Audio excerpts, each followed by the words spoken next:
Hi, let's welcome Mark Scott, 5,000 and 10,000 meter runner from the UK. Hi, Mark, how you doing? Hey, doing well, thank you. How about yourself?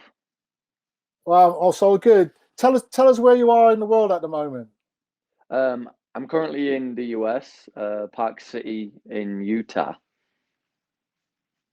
and how well is the training going?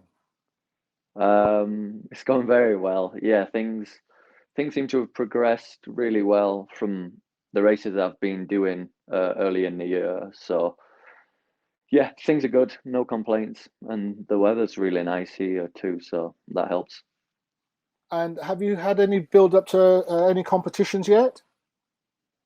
Like I said, just did some early competitions. I've got one coming up on the 15th. I'm going to be racing in California, 1500, before I run the 1500 again at the Brigham meet. So I guess now 1,500 is part of now your sprint training and building up to the longer distance. Yeah, I've put some good times on the board for the longer distances, as well as the 1500, but it's just the speed work is still really important for all those disciplines. So the 1500 is a good event to do. And how much are you looking forward to participating in Manchester? Yeah, I've not raced in the UK for a long time, so I'm really looking forward to coming home, putting on a show, and see what we can do. Now, everyone's had to be moving around the world and even at home moving around and tailor-making their training to suit the COVID conditions. How has it been for you in America? Yeah, exactly. It's been a little different. We didn't necessarily have a lockdown or anything strict like the UK, just because statewide it's totally different, just because of the size of the country. Um, but I was in Oregon for the most part. We split into smaller groups when we needed to, but for the most part, we've been able to train as a group where permitted, and training has not really been interrupted. So I'm very fortunate for that. Now, you've put down some good marks on for the 10 and the 5K and good marks for the 15. How important has it been for you to have this range across those three events? Yeah, just one event feeds into the next. So a good 15 or obviously helps a good 5K, and obviously you need a good 5K for the 10K. So they all do go hand in hand. But it's just nice being able to be competitive over all three disciplines right now. And which out of the three, what would you pick as your favorite?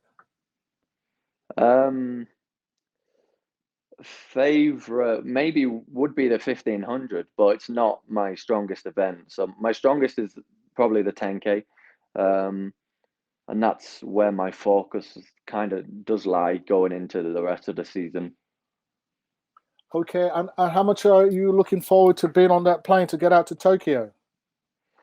Yeah, I need to qualify first, but it's looking pretty good right now. Obviously, you have the standard in both events. I want to double up at the games, but things are really exciting. I just hope we can have spectators and stuff in the stadium and send a good team of GB athletes. Sure. How difficult for you? You know, if you get on the plane, you get into Tokyo. How difficult would it be for you if there isn't a crowd? Um, to be fair, over the last year and a half, we've done a lot of races amongst my squad, the Bauman team. We've all performed really well. It's just obviously we didn't have a crowd, and we haven't in the races we've done. And clearly, it didn't really affect many things. I think just after everything what's gone on, everyone will be so excited and raring to go, ready for the game. So I think there's going to be some good performances, regardless of if there's going to be a crowd or not. Okay, so looking ahead to Manchester, what what would be your race plan for Manchester without giving too much away to the opposition, of course? Yeah. Well, I dare say I'm in better shape than I was when I ran 3:35. Um, who knows what the pacing is going to be like for a start. Hopefully it's good and we can get someone good set out because I'd like a good fast race before the 10K trials. Um, I can usually close pretty well, along with the best. So I'm just going to wait and see how the race goes and what my coach tells me for a starter, just based off the information we get about the pacing situation and things like that. Sure. And talking about pace and especially on the longer event, how important is it for you to stay in touch with somebody that's pushing the pace out, especially going through a qualifying round or you go through right away into a final? How how difficult is it to sort of like keep the concentration going and follow the pace?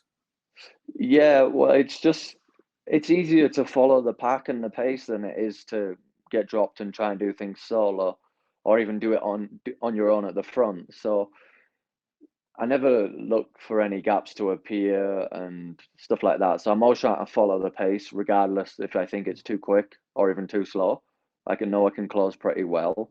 Um, and what I've demonstrated over the 5K and the 10K, then I can handle a pretty quick pace as well. Sure. Are you ever in a mindset, even when you have a plan with yourself and your coach, then you get into a race situation, and then as things unfold, it's something sometimes different to the plan that you've discussed. Do you have the mindset to step out if it's too slow and take that pace out? That ultimately just depends on what type of event it is. If it's a qualifier for a final, then it doesn't really matter. But over the recent kind of time trial events we've been doing as a team, it is on certain people's shoulders to make sure the pace keeps going. And I have been responsible for that in a few different events. So to answer your question, yeah, simply just determined by which event and if it's a qualification or just racing to win. Okay. Now, under normal circumstances, I know the middle and distance guys need to put in as many hours on the road as possible and get those miles up.